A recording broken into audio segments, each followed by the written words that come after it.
Hey everybody, welcome back to another video. I hope you are having a fantastically, awesomely, wonderful day. I am sweating buckets, which makes me happy. I love the heat. I really love the heat. I woke up this morning, I was like, whoo, it is hot. And that immediately put a smile on my face. My kids are happy, my wife's happy, my dogs, cats, chickens, whatever's happy today. So that makes me happy. I'm having such a great day. I hope you guys are having an amazing day. And if you're not having a great day, I'm really sorry about that. I hope it gets better. And hopefully this silly old dude here will put a grin on your chin and lighten your mood just a little bit. Just a little bit.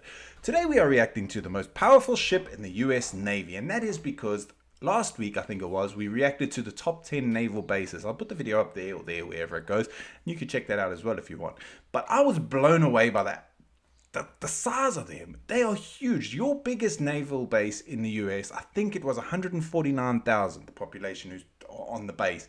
Our town, city, district, the whole area where I live, the population is only 27,000. That is insane to me. There's probably more traffic or hustle and bustle in that one naval base than I've seen in the last 3 years here.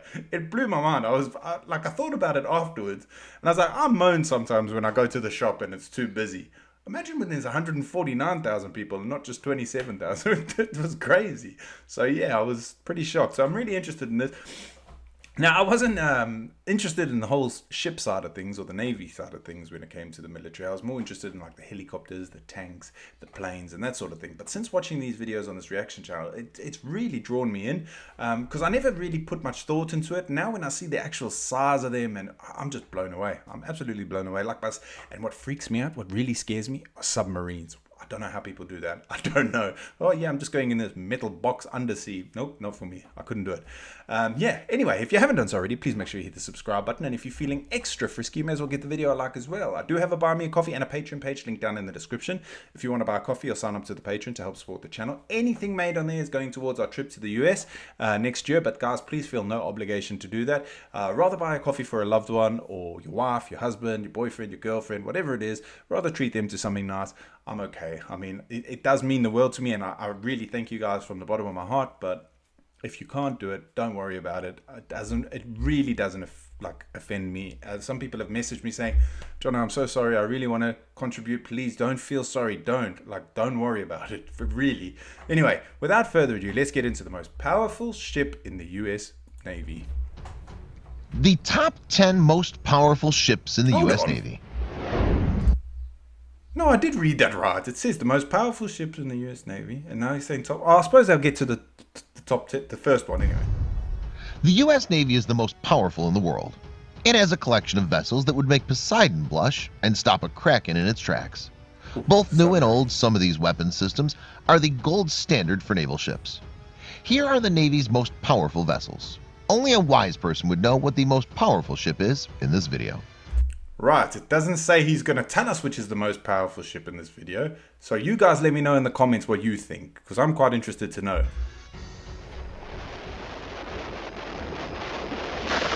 Whoa! What happened?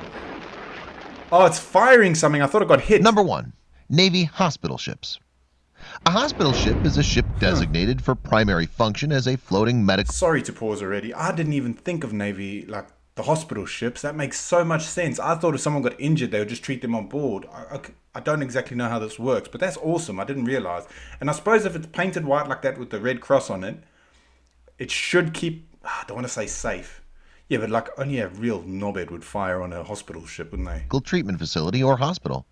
Most are operated by the military forces, mostly navies, of various countries, as they're intended to be used in or near war zones. In the 19th century, redundant warships were used as moored hospitals for seamen. The Second Geneva Convention prohibits military attacks on hospital ships, though belligerent forces do have rights of inspection and may take injured enemy patients as prisoners of war. What? The USNS Mercy and USNS Comfort are the military's 2 hospital ships. These massive ships stand 10 stories tall and are the length of 3 football fields. Oh my god, that is massive. 10 stories and the length of 3 football fields. That is insane. Someone let me know exactly how long that is, because I'm not sure what the length of an American football field is. I'm assuming that's what he's talking about. That is huge. I bet you the level of care on those things is awesome as well. Well, at least I'd hope so. Hospital ships can be deployed anywhere in the world to treat our soldiers and assist in humanitarian crises. More powerful than any missile, shell, or bullet is the power of compassion. These ships Oh, that emulate was that kind of deep. compassion. Such were the expectations for the Navy hospital ship USNS Comfort that when it chugged into New York Harbor this week, throngs of people, momentarily forgetting the strictures of social distancing, crammed together along Manhattan's west side to catch a glimpse. Oh yeah. On Thursday, though, the huge white vessel, which officials had promised would bring succor to a city on the brink, sat mostly empty, infuriating executives at local hospitals. The ship's 1,000 That's beds are huge. largely unused, its 1,200-member crew mostly idle. 1,000 beds. I thought that'd be crew and everything. That's brilliant. Look at the size of it. Number 2. The Ford-class aircraft carrier. USS Gerald R. Ford, CVN-78, is the lead ship of her class of the United States Navy aircraft carriers. The ship is named after the Monsterish. It's 38th so President big. of the United States, Gerald Ford, whose World War II naval service included combat duty aboard the light aircraft carrier Monterey in the Pacific Theater. In 2006, while Gerald Ford was still alive, Senator John Warner of Virginia proposed to amend a 2007 defense spending bill to declare that CVN-78 shall be named the USS Gerald Ford. The final version, signed by President George W. Bush on the 17th of October 2006, declared only that it is the It looks like it should be like tippling over, doesn't it? Look at it. Like it doesn't look like it should be able to float. Like it really doesn't. Like the shape of it. I mean, it's so weird looking. It's so huge, but it's weird in a beautiful way. It's amazing. It's such an amazing like. It's so. I don't know. the sense of Congress that CVN-78 should be named the USS Gerald R. Ford. Since such sense of Flipping language is heck. typically non-binding and does not carry the force of law, the Navy was not required to name the ship after Ford. The USS Gerald R. Ford is the newest aircraft carrier to join the U.S. Navy. It's the largest aircraft carrier in the world and has some very serious power behind it. This ship can hold over 75 assault aircraft and lay some serious waste to any conflict zone it's sent to. You can check out the longer version of what this ship is capable of here. Number 3. The Battleship. A battleship is a large armored warship with a main battery consisting of large caliber guns.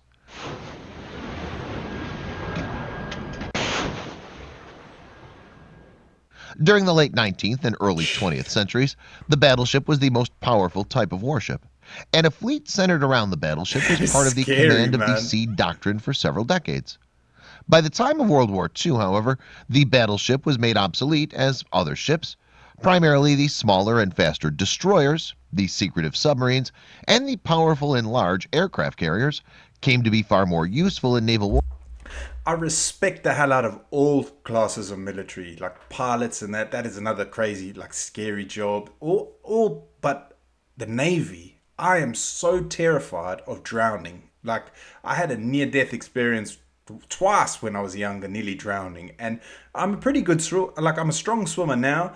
But even when my kids go into the water, I'm like hyper vigilant. I'm always watching them. I'm like making sure I can see exactly where they are. Like my missus will be like, "Where's Garen? He's there."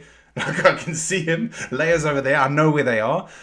These guys go. I'm so scared of drowning. So they have got massive, massive balls to be on those ships. I'd be so scared it would be sunk or something. Warfare. It is true that the era of battleships in the Navy has come to an end, but that doesn't change the fact that these were the most powerful Don't ships know. in the sea for almost 2 centuries. The Iowa-class battleship had a battery of 16-inch guns that were capable of launching nuclear warheads.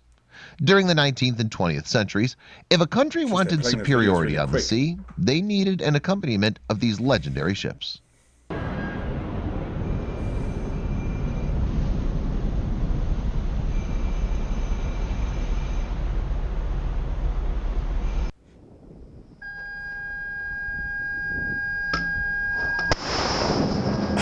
Thought it was a dud at that initial. Watch this. Jesus, the speed of that. Number 4. Wasp-class amphibious assault ship. The Baton looks like an aircraft carrier, but is Yeah. technically a ship in the Wasp class. They're amphibious assault ships. Every vehicle on the Look at ship that plane is hovering. designed to assist in assault missions. There are Harrier That's a jets, helicopter. Ospreys, Chinooks, and pretty much every other vertical takeoff and landing vehicle you can think of. And if you need a vehicle to get your armor to the beach, they also have hovercraft to transport heavy assault and support vehicles. The Wasp class will be replaced with the newer America class amphibious assault ships soon, but for now they remain the king of their class. Number 5. Oh no. The Ohio class submarine. I can't even think of going on one of those. And that's before all this Titanic stuff happened. I cannot picture being... look how tiny that guy is at the top. No ways. I can't picture it. The Ohio class submarines are our intercontinental ballistic missile launch platforms. They're designed for stealth and are a strategic deterrent to other countries wanting to launch nuclear arms against the US. Even though these submarines have the capability of destroying entire countries, they're being tamed a bit. Due to international treaties, some of the Ohio class subs are being converted into guided missile launch platforms, like the USS Florida, pictured It's here. insane. Number 6. The Virginia class submarine. Okay. The Virginia class submarines are the US Navy's most powerful attack submarine. In fact, Does anyone have any video like of tours inside there or something? I'd love to see one. I really would. I mean, it'll put the willies up my back. I'd be freaking out. But I'd love to see one of these videos because I am really interested in them. As long as I never have to go in one. they're so efficient and advanced, we're building 2 a year. These puppies can do smokes. anything from deploying a SEAL team from below the surface of the water to launching cruise missiles. They're considered some of the most deadly weapons systems we have. Yeah. But. Phew. Number 7. The Zumwalt class destroyer. What the hell is Looking that? like something out of a science fiction movie, the USS Zumwalt is the largest destroyer in the world. Its sleek design provides it with a steady profile that registers on the doesn't enemy look radar real. as a small fishing vessel. Ever looking to the future, the Zumwalt can be retrofitted for electromagnetic railguns or laser weapons when they become available. Oh my goodness.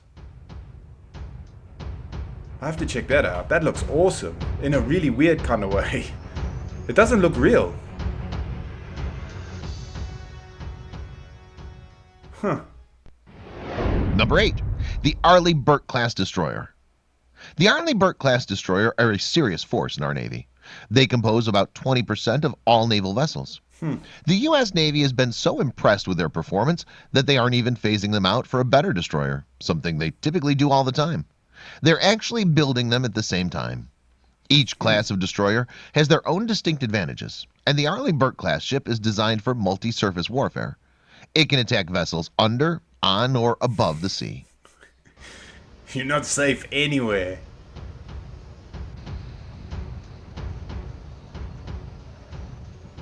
Look how proud they look. It's awesome, isn't it? Number 9. Oh, I like that. Littoral combat ships. Littoral combat ships are designed Whoa. for warfare close to the shores. These are fast and deadly ships that can travel up to 40 knots.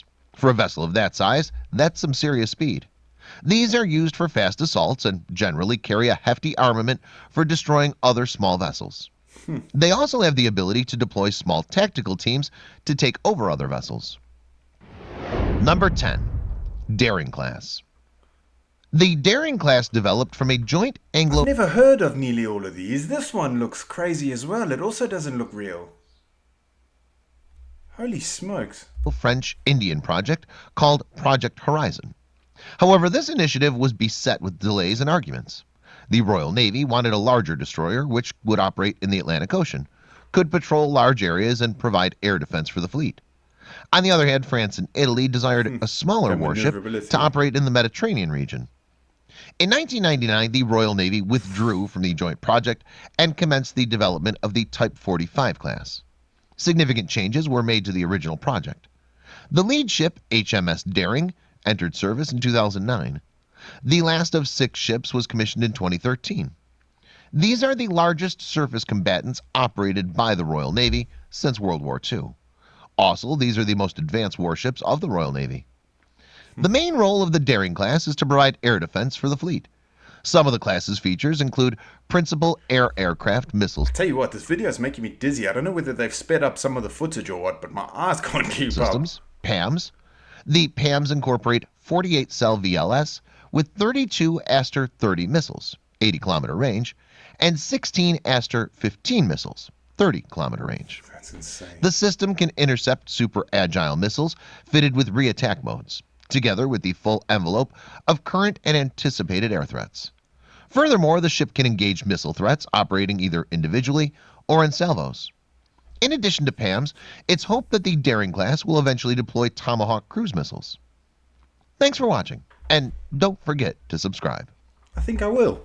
Yeah, a great video, primarily for the fact that, like, I didn't know nearly any of those existed. By the title, it said this is the most powerful ship in the US Navy, and they've outlined quite a few there. Let me know what you think, because he said in the beginning, only a smart person or something will be able to choose which is the most powerful one. So let me know in the comments what you think.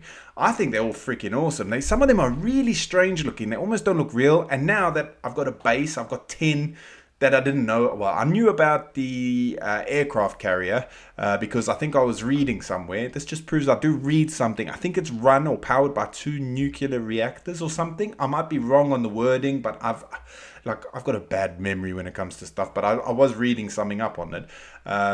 But yeah, there's some amazing machines there. They are awesome. They are awesome. Scary as hell. Scary as hell. I think I'm more scared of the sea stuff than the air stuff. I don't know why. I don't know whether it's to do with the water or what. It just freaks me out. I think it's amazing. I have been on boats fishing and that before, obviously, but nothing like this and this sort of stuff. Like being there 24 hours a day out to sea. I'd be shitting myself. Anyway, guys, thank you so much for watching. I hope you have an amazing rest of your day, and I will see you all in the next video. Peace.